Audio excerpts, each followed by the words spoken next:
Good afternoon. My name is Juan Valladolid, and after reading Reinventing Project Based Learning, your field guided to real world projects in the digital age, edition 2 by Susie Boss and Jane Cross, I'm going to quickly go ahead and summarize chapter 3, 4, and 5. All right, to start off on traditional classrooms and teaching methods are a thing of the past. We now live in an era where we see everything around us transform and transition into more effective and efficient deliberations.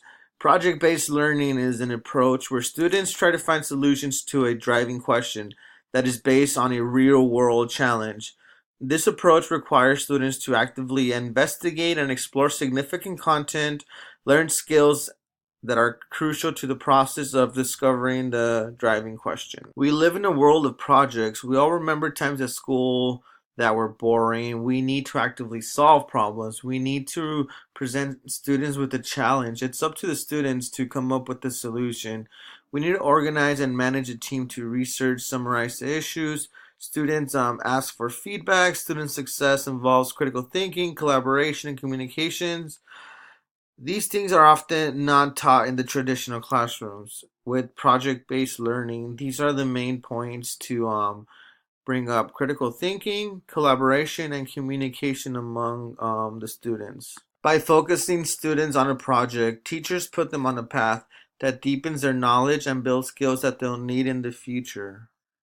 We want students to know that what they are learning is important. We want to value their interest. We want to value their curiosity. We want to take in consideration that they want to learn. For example, some students do well in school and tests, but that information is gone and forgotten quickly. Teachers need to present an interesting topic that students will want to learn about. The teacher will divide the class into teams. Teen students will ask questions, research, collaborate, give each other feedback, and figure out the best ways to make their points clear to the audience. And again, practice critical thinking, collaboration, and communication is emphasized. These projects, they're not about memorization. They're about learning in depth, a lesson they will never forget. These chapters focus on how to come up with a project-based learning approach lesson. So first of all, you need an event entry, something that'll catch the students' interest. For example, a hook. This could be a video, a discussion, a guest speaker, some sort of field trip. And then there has to be a driving question, and has to be an open-ended question. It has to be interesting, has to challenge and drive the exploration. Creativity and precise of the project grabs the students' attention and motivates them to do their own research and to go and find the answer. Next, the content has to be significant. So the project, focuses on crucial knowledge and skills. It stems from the standard, so that's where it originates. Students need to know that the driving question and the entry event. Next, the content has to be significant. The project has to focus on crucial knowledge and skills. It has to stem from the standards of the subject areas. Students need to create the solution to the challenge. Students will engage in inquiry, ask questions, they need to use resource, they need to develop solutions. So for all this, there has to be many lessons implemented by the teacher as well.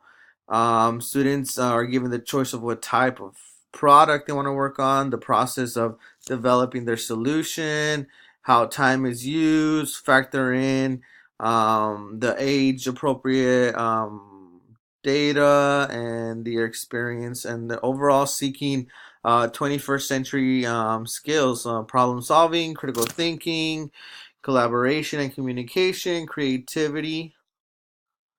In traditional learning, you have the teacher standing in front of the class, presenting the lecture to the students. And in this case, in this scenario, the students, if they try to listen, understand, and remember, it's hard to keep that track of all that new information.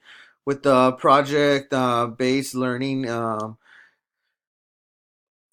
it teaches the students how to teach themselves. There's small groups, there's a lot of exploring the who, what, where, when, and why, how, goes into depth. Um, Students already have knowledge about a lot of topics or things out in the real world. So it starts off with what they already know about the topic. They put this on a whiteboard or a shared document for to show their work.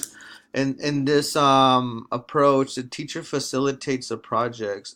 They direct discussion. They're making sure everybody participates, collaborates, and thinks critically about the problem or about the project they're doing. They're bringing up learning issues. They gather information, data, use data basis to research. As a teacher, you want them to think deeper and have a richer understanding of the concepts. In this approach, it's more than just memorizing the content. You have to work together to master these critical skills. And for the teacher, you have to follow your students' curiosity. Um, And lastly, with this project based lesson approach, there has to be formative and summative assessments throughout the whole project. There has to be frequent check-ins, exit slips. The teacher has to be able to see the growth. Students have to assess themselves as well. It's a way to reach all the students and get them engaged and forget about the traditional. Yeah, the traditional works with a few students, but this project based learning approach works with all of the students. And finally, that's my summary for chapters 3, 4, and 5 of the project based learning approach. Thank you.